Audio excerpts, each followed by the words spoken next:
अयोध्या में जब श्री दशरथ जी महाराज को खबर लगी कि सुमंत जी वापस आ गए हैं, जैसे सुमंत जी महाराज का नाम सुना श्री दशरथ जी महाराज ने कि सुमंत लौट कर आ गए हैं, श्री दशरथ जी महाराज जो अभी तक बिल्कुल निस्तेज निढाल से पड़े थे, अचानक सुमंत जी का नाम सुनते ही मानो देह में पुनः प्राणों का संचार हो गया।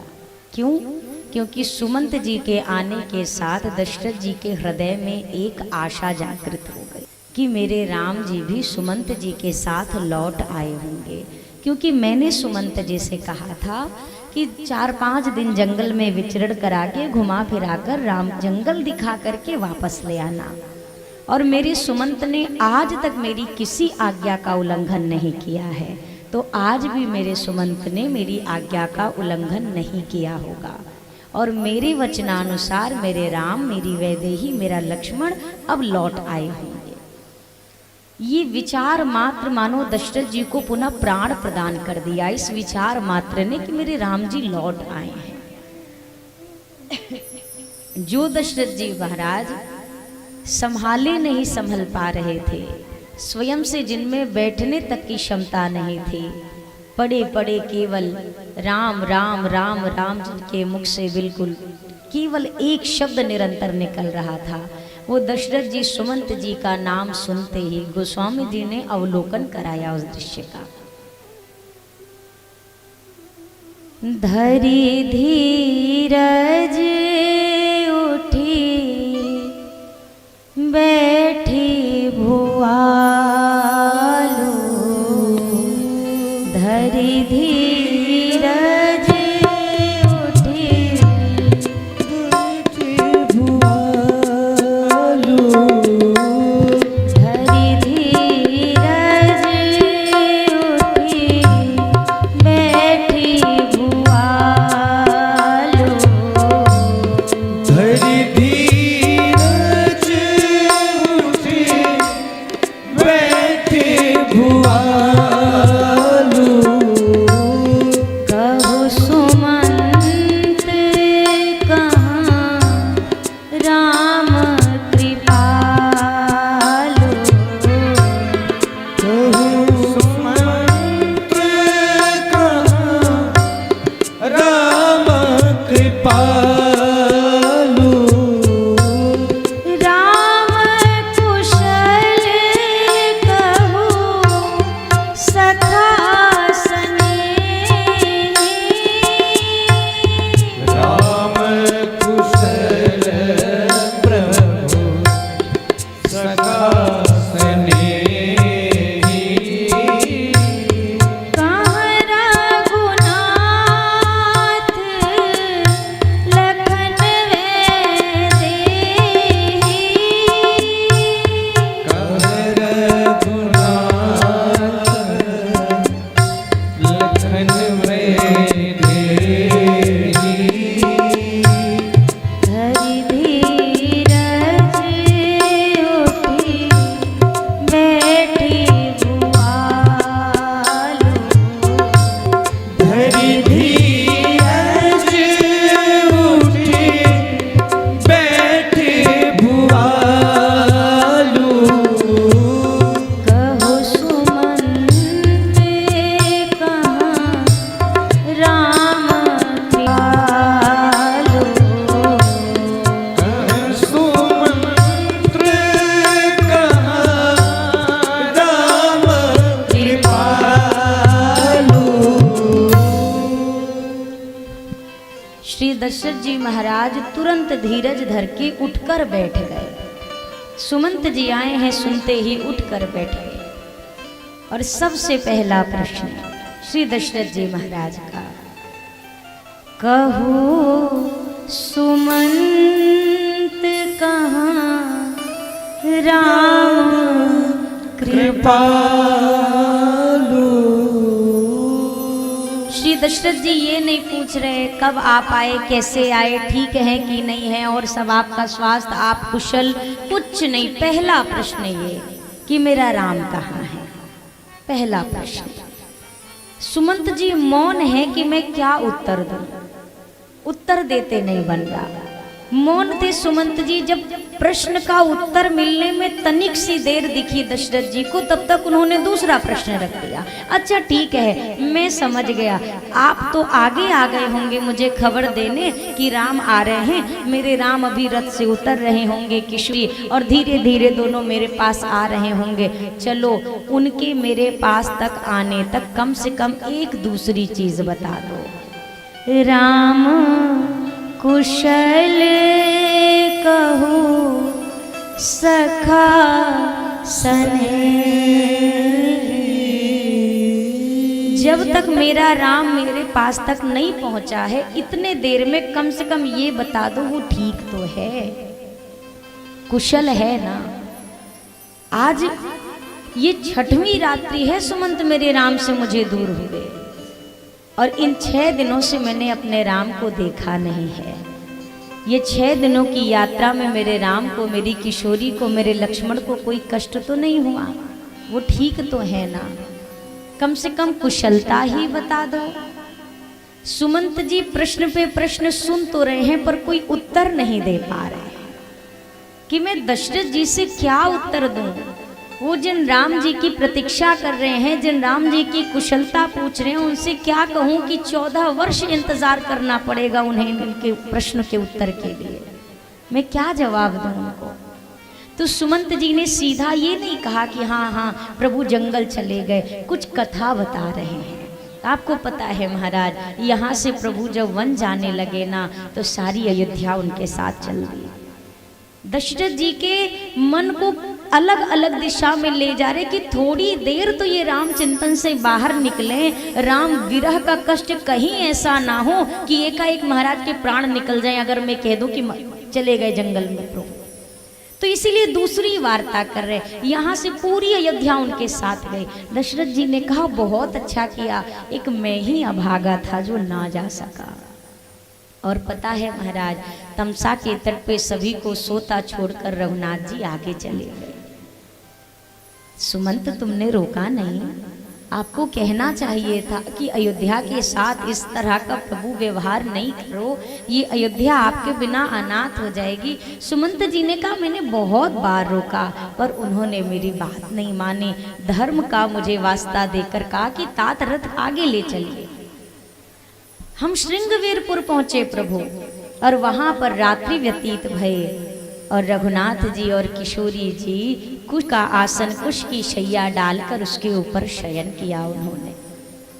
दशरथ जी महाराज जिस शैया पर अब तक बेहोश बेढाल पड़े राम राम का स्मरण कर रहे थे ना, जैसे सुना कि राम जी किशोरी जी घास फूस की शैया लगाकर उन्होंने शयन किया, वो मखमल के गद्दे मानो शूल के समान दशरथ जी के शरीर को पीड़ा देने लगे। हाँ सुमंत, मेरा कैसा दुर्भाग्य, मैं कैसा अभागा पिता, मेरे राम का कैसा दुर्भाग्य कि मुझ जैसा पिता उसके जीवन में आया। जो मेरे राम को कमल के पराग कड़वे शरीर में चुभते हैं, कष्ट पहुंचा देते हैं, मेरा वो राम, मेरी वो किशोरी जंगल के घास फूस के शैया पर शयन कर रहे, और मुझे देखो मैं अयोध्या के इस मखमल के गद्दे पर बैठकर राज सुख भोग रहा हूँ।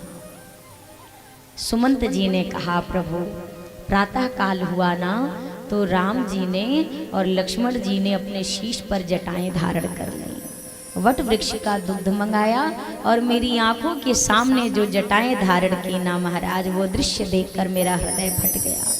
मैंने बहुत बार रोका, बहुत समझाना चाहा, पर मेरी बात उन्होंने नहीं मानी।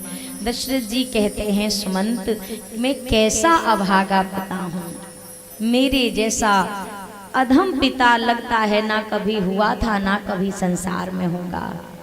मैंने जिन राम जी के मस्तक पर अयोध्या का राज मुकुट सजाने का वचन दिया था, आज उसी मस्तक पर जटाओं का मुकुट सज गया, वो मेरे कारण हुआ। सुमंत जी ने कहा आगे प्रभु गंगा के तट पर पहुंचे, और जानते हैं महाराज, जो राम जी कहीं ना कहीं विरह में थे, आपका विरह पुरवासी से दूर हुए थे, मेरी आंखों में अश्रु देखकर राम जी के भी नेत्र सजल हो उठे थे, लेकिन जब गंगा घाट पर पहुंचे ना महाराज, तो वहां एक ऐसा भक्त मिला कि राम जी वहां पर खिलखिला के हंस पड़े। सुन केवट के बैन, प्रेम लपेटे अटपटे, बिहसे करुणा ऐन, चितई जान के लखन तन। कहा धन्य है वह केवट, जो कार्य शायद मुझे करना चाहिए था अपने राम के जीवन में सुख भरने का कार्य, वो कार्य उस केवट ने कर दिया। मेरी ओर से तुमने प्रणाम नहीं किया सुमंत। उस केवट को मैं कैसे धन्यवाद दूं कि केवट भैया ने मेरे राम के मुखमंडल पर प्रसन्नता लाई। फिर क्या हुआ सुमंत? सुमंत जी ने कहा प्रभु फिर क्या कहूँ। तीनों नैया में बैठ गए और देखते देखते मेरे नेत्रों से ओझल हो गए। ओझल हो गए सुमंत। कहाँ चले गए महाराज? जंगल की ओर चले गए। सुनते ही दशरथ जी महाराज बार बार कहने लगे सुमंत मैंने आपसे बार बार कहा था कि 4-5 दिन जंगल घुमा लेना। अरे हो तो गए थे 4-5 दिन, आप आए तो राम को लेकर क्यों नहीं आए?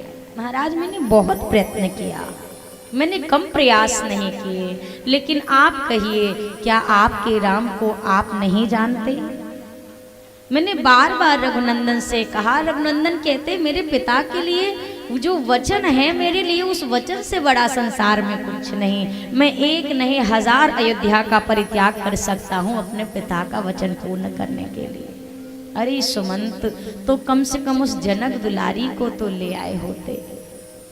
जानते हैं सुमंत जब किशोरी विदा होकर डोली में बैठकर आ रही थी तो जनक जी बहुत रो रहे थे, बहुत रुदन कर रहे थे। उस समय मैंने जनक जी को अपने हृदय से लगाया, उनके हाथ को अपने हाथ में पकड़ा, उन्हें आश्वस्त किया, वचन दिया जनक जी चिंता मत करो। जिस प्रकार से ये पुतलियाँ, ये जो पलकें हैं ये पुतलियों की रक्षा करती हैं, उसी प्रकार हम आपकी किशोरी को संभाल कर रखेंगे। चिंता मत करिए, हम बहू नहीं आपके यहाँ से पुत्री लेकर के जा रहे हैं। और दशरथ जी आज यही बार बार कहते हैं सुमंत मैंने तो ये कहा था कि जीवन में कभी किशोरी को कोई कष्ट नहीं होने दूंगा। कभी अगर जनक जी से मेरी भेंट हुई और अगर वो मुझसे पूछ बैठे दशरथ जी मेरी बिटिया का दोष क्या था जो आपने 14 वर्ष का वनवास दे दिया, कहो ना सुमंत मैं क्या जवाब दूंगा? मैं क्या उत्तर दूंगा कि किशोरी को मैंने किस बात का दंड दिया? जो किशोरी कभी धरती पर जिन्होंने पांव नहीं धरा था, पलंग पीठ दजी गोद हिंडोरा, वो किशोरी जंगल में कांटों के बीच क्यों चल रही है? उसका अपराध क्या है? मैं क्या उत्तर दूंगा जनक जी को? मैं क्या आंख दिखलाऊंगा जनक जी को? दशरथ जी विरह से व्याकुल होते जा रहे हैं। अब दशरथ जी को जो आशा थी राम जी के वापस आने की, वो आशा समाप्त हो चुकी है। सुमंत जी से एक बार फिर कहा तो क्या सुमंत अब मेरे राम नहीं आएंगे? सुमंत जी ने कहा प्रभु जिस प्रकार के वचन मैंने राम जी के मुख से सुने हैं, जो चर्चा मेरी और रघुनाथ के मध्य हुई है, मुझे नहीं लगता कि 14 वर्ष के पहले इतना सुनना ही था। अब दशरथ जी ने कहा अगर राम नहीं तो फिर मेरा जीवन कैसा? ये 6 दिन भी अगर मैं जिया तो इस आशा में जिया कि मेरा राम लौट कर आ जाएगा, और आप आकर कहते हो कि अब मेरा राम नहीं आएगा। सुमंत मैं अधम तो हूं क्योंकि मेरे कारण मेरे राम को वनवास हुआ, पर मैं इतना बड़ा मोही भी अपने प्राणों का नहीं हूं कि मेरे राम के बिना मैं 14 वर्ष जीवित रह सकूं। अब मैं नहीं जी पाऊंगा। श्री दशरथ जी महाराज का पूरा शरीर शिथिल पड़ने लगा। मैया कौशल्या घबरा गई, चरणों को पकड़ लिया कस के दशरथ जी के। कहती है महाराज ऐसा अनर्थ नहीं करना, अभी हम अयोध्यावासी राम विरह से बाहर नहीं आए हैं, और कहीं आपने अगर हमारा साथ छोड़ दिया तो महाराज अयोध्या राम विरह के समुद्र में डूबकर समाप्त हो जाएगी। आप बस धीरज धर के रखिए। अरे 14 वर्ष होता ही कितना है, अति शीघ्र बीत जाएंगे, बस आप धीरज धरना। पर अब दशरथ जी कहते हैं नहीं कौशल्या, ये 6 दिन भी जो मैं अपने राम के बिना जिया, मैं इतना भी मुझे नहीं जीना था, पर क्या करूं? प्राणों का मोह था जो चाहकर भी प्राण राम के साथ नहीं गए। किंतु अब मेरी आशा नहीं है इन प्राणों से, क्योंकि दो अंधे तपस्वी भी तो मुझे श्राप दे देकर बार बार यही कह रहे हैं कि दशरथ जैसे पुत्र के वियोग में हमने प्राण त्यागा है, वैसे पुत्र के वियोग में तुम अपने प्राण त्यागोगे। तो उन तपस्वियों की बात भी तो मिथ्या नहीं होगी ना कौशल्या। मैया कहती इस भवन में हमारे सिवा कोई तपस्वी नहीं है। महाराज कहते हैं पर मुझे सुनाई दे रहा है, मुझे दिखाई दे रहे हैं। अब दशरथ जी महाराज के प्राण उनके कंठ में आकर रुक गए और उसी कंठ से अंतिम श्वास के साथ दशरथ जी ने कहना शुरू किया, हा रघुनंदन प्राण पीड़ित, हा रघुनंदन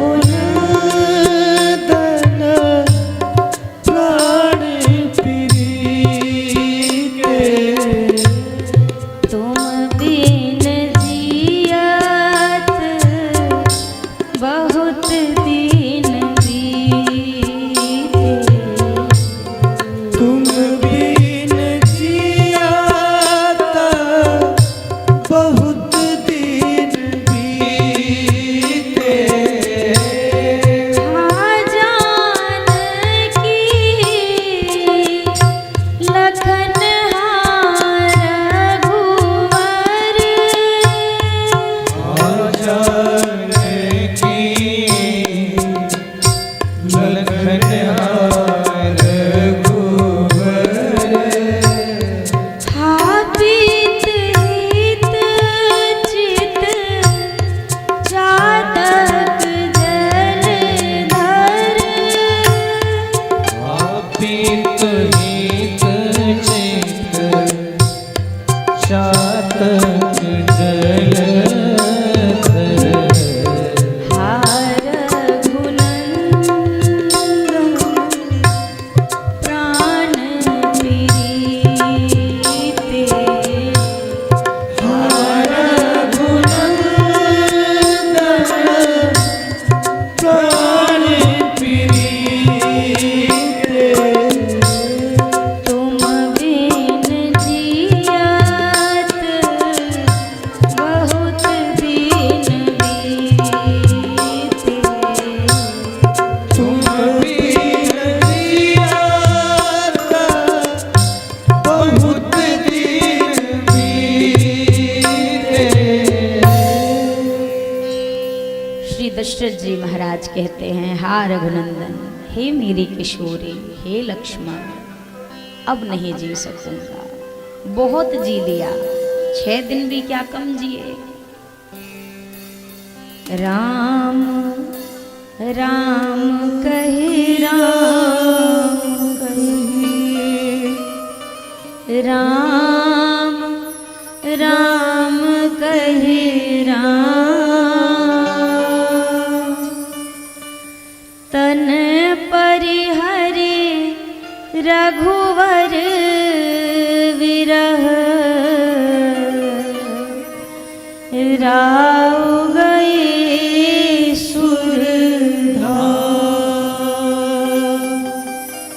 राम राम राम राम राम राम 6 बार राम राम कहते हुए दशरथ जी ने अपने प्राणों का त्याग कर दिया। जीव बोलते बोलते अचानक दशरथ जी को मौन अवस्था में देखा तो कौशल्या मैया समझ गई कि महाराज ने अपने देह का त्याग कर दिया। मूर्छित होकर कौशल्या जी गिर पड़ी। सुमंत जी महाराज किसी तरह धीरज धर के सूचना गुरुदेव भगवान तक पहुंचाई गई। गुरुदेव भगवान आए। आज दशरथ जी को देखकर गुरुदेव भगवान परम ज्ञानी श्री वशिष्ठ जी महाराज के मुख से निकला, महाराज आपने जल्दी कर दिया, अभी आपकी आवश्यकता थी अयोध्या को।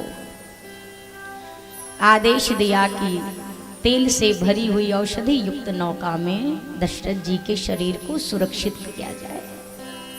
क्यों सुरक्षित किया जाए? यद्यपि दशरथ जी को 4 पुत्रों का सुख मिला, पर आज अंत्येष्टि करने के लिए एक पुत्र भी दशरथ जी के निकट उपस्थित नहीं है। दशरथ जी महाराज आज प्रतीक्षा में है कि कोई एक पुत्र उनके निकट हो और उनकी अंत्येष्टि संपन्न कराए। चक्रवर्ती कहकर सारा जग जिनको नमन करे आदर से, चार दिशा में जिसका गौरव सुर नर मुनि गाते एक स्वर से। पुत्र रत्न है चार किंतु चारों के चारों दूर हैं घर से, सब कुछ होते एक राजा अपने अंतिम संस्कार को तरसे। तत्काल भरत जी को बुलवाया गया। भरत जी आए, कैकेयी मैया के भवन में पहुंचे तो कैकेयी मैया आरती उतार रही है। आरती उतार कर कहा, मेरे नैहर में सब कुशल तो है, सब आनंद में तो हैं। भरत जी ने कहा, माँ तेरे घर में सब ठीक है, जरा मेरे घर का बता कि मेरे घर में क्या है। कैकेयी मैया ने कहा, सब अच्छा है भरत, तात बात में सकल समारी, भई मंथरा सहाय विचारी। कुछ बातें बिगड़ रही थी लेकिन सारी बिगड़ती बातों को मैंने दोबारा बना लिया था, और जिसमें बिचारी मंत्रा ने मेरी बड़ी सहायता की भरत। पर भरत, बनी बनाई बात को विधाता ने बीच में फिर से बिगाड़ दिया। क्या बिगड़ गया मैया? कैकेयी जी ने कहा, भरत तुम्हारे पिता नहीं रहे हो। इतना सुनते ही तो भरत जी के पैरों तले जमीन खिसक गई। अरे पिताजी नहीं रहे, हाथ हाथ हा पिताजी।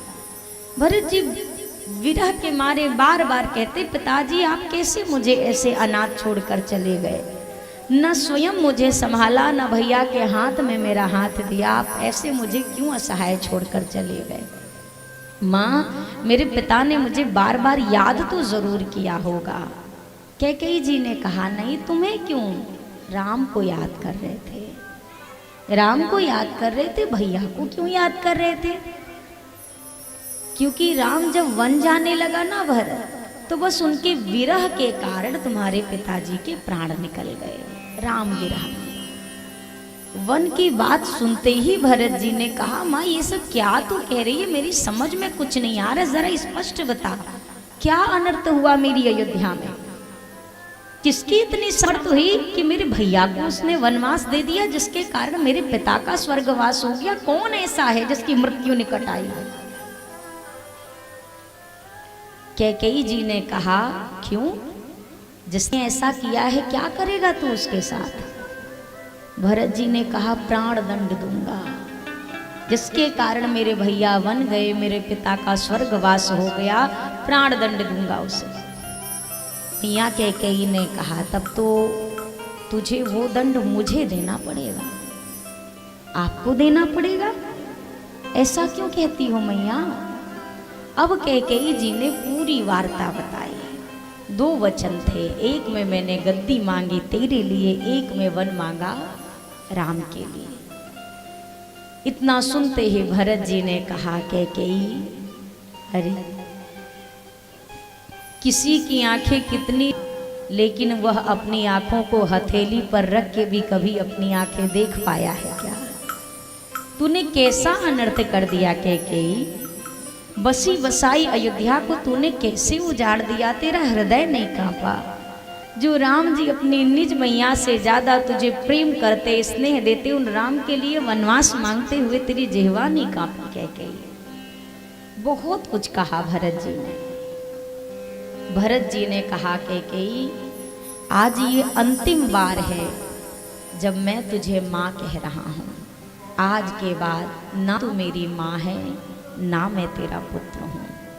ये कहकर जो भरत जी गए, फिर कभी जीवन में कैकेयी मैया को माँ कहकर नहीं बुलाया। एक माँ के जीवन का सबसे बड़ा कष्ट होता है जब उसका अपना बालक, उसकी अपनी संतान उससे बात ना करे, उससे ना बोले, आंखों के सामने रहे, और उसके बाद भी अगर उस माँ को अपने बच्चे के मुख से दो बोल ना सुनने को मिले तो माँ को लगता है कि मेरी मृत्यु आ जाए। कैकेयी जी अयोध्या तो रही, भरत जी भी जब तक भी रहे, पर कभी कैकेयी जी को दोबारा मां नहीं कहा। कैकेयी जी जीवन भर तरसी की हो गई मुझसे भूमि, कर बैठी मैं मंथरा की कुसंगति में एक अपराध। हालांकि ये कल भी मैंने आपसे स्पष्ट किया कि कैकेयी जी ने बहुत बड़ा त्याग किया है, पर जगत की निगाहों से अगर देखा जाए तो कैकेयी जी ने जो लोक व्यवहार में लीला भी करी है, उस लीला का भी कष्ट अगर अनुभव किया जाए तो कितनी पीड़ा होती है। भरत जी जैसा पुत्र, जो भरत जी सब कुछ सह लेते हैं, भरत जी के जैसा संत भैया कितने लोगों ने प्रमाण दिया। मानस जी में भरत जी ऐसे पात्र हैं कि एक नहीं अनेक लोगों ने भरत जी के संतत्व का प्रमाण दिया है। तीर्थराज प्रयाग कहते हैं आप साधु हैं, भरद्वाज जी कहते हैं आप साधु हैं, जनक जी ने प्रशंसा करी है, दशरथ जी भी बार बार कहते हैं जाने हो भरत सदा कुल दीपा, बार बार मोहि कहो महीपा। हर कोई भरत जी के स्वभाव से परिचित है। वो भरत जी कैकेयी जी से कहते हैं तू मेरी मां नहीं है, आज के बाद ना मैं तेरा पुत्र ना तू मेरी जननी, कहकर निकल गए जो भवन से।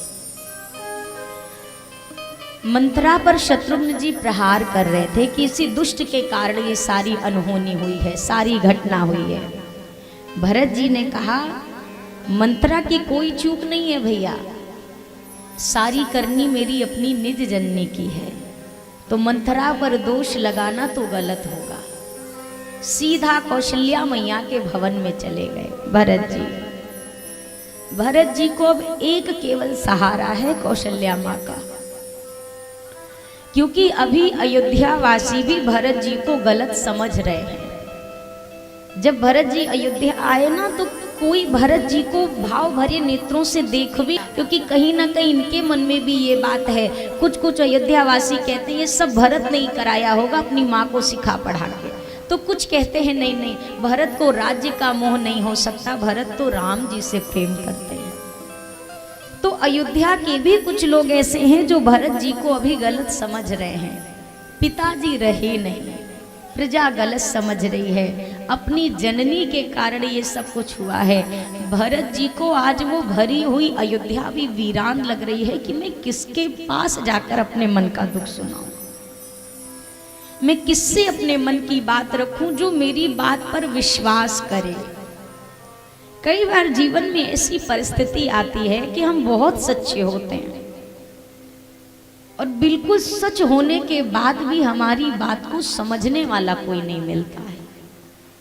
आज भरत जी सोच रहे कौन मेरी बात पर यकीन करेगा, मैं किसके पास जाकर अपने मन की बात कहूं, तो ख्याल आया राम जननी कौशल्या मैया, वो राम की मैया के जैसा हृदय तो संसार में किसी के पास नहीं, मैं अपनी मैया के पास जाऊं।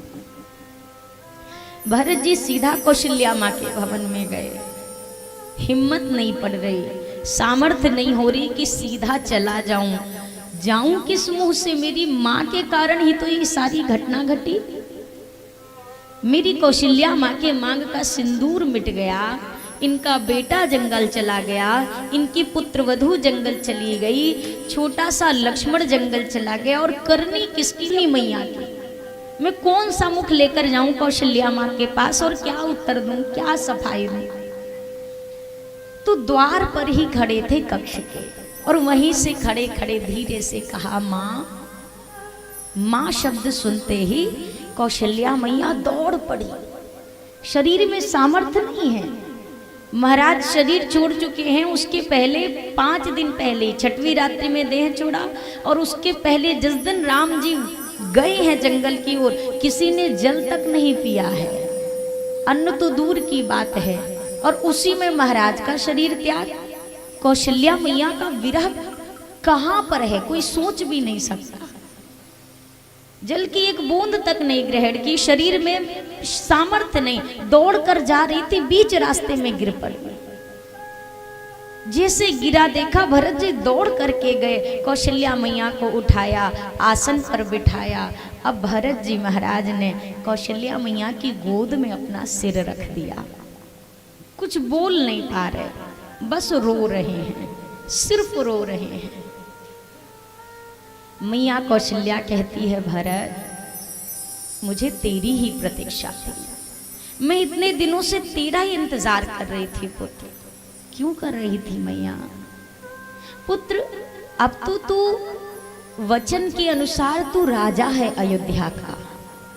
अब तक मैंने कितने लोगों से कहा, मैंने सुमंत जी से भी कहा कि अब मेरे पति भी नहीं रहे तो कम से कम अब तो मुझे मेरे राम के पास छोड़ आओ, पर सुमंत नहीं ले जाता। मैंने महल के सेवकों से कितनी बार कहा मुझे मेरे राम के पास पहुंचा दो, पर कोई मेरी बात नहीं सुनता। भरत अब तो आप अयोध्या के राजा हो, कम से कम आप तो मेरी बात अब सुनोगे। आप एक बार क्यों नहीं आज्ञा देते सेवकों को, क्यों नहीं कहते सुमंत को एक बार आदेश दे दो और उनसे कह दो जहां मेरा राम है मुझे वहां पहुंचा दो। जैसे भरत जी ने सुना ना कि मैया कह रही कि तू तो राजा है अब अयोध्या का, भरत जी फूट फूट कर रोने लगे। ऐसा मत बोल मैया, तू भी यही समझती है कि तेरे भरत ने राज्य के लोभ में आकर अपनी मैया से ये सारा कृत्य करवाया। माँ, संसार में जो भी बड़े से अपराध है, बड़े से बड़ा पाप है, वो सारे पाप मैं भोग लूं। 28 नरक हैं, 28 नरक के कष्ट को मैं अकेला भोग लूं। अगर मेरी मन से, वचन से, कर्म से अंश मात्र भी के इस कार्य में मेरी सहमति हो मैया, तो मैं सारे अपराध, सारे कलंक को जीवन भर भोगने के लिए तैयार हूँ। पर मेरा विश्वास कर जननी, मैंने कुछ नहीं किया।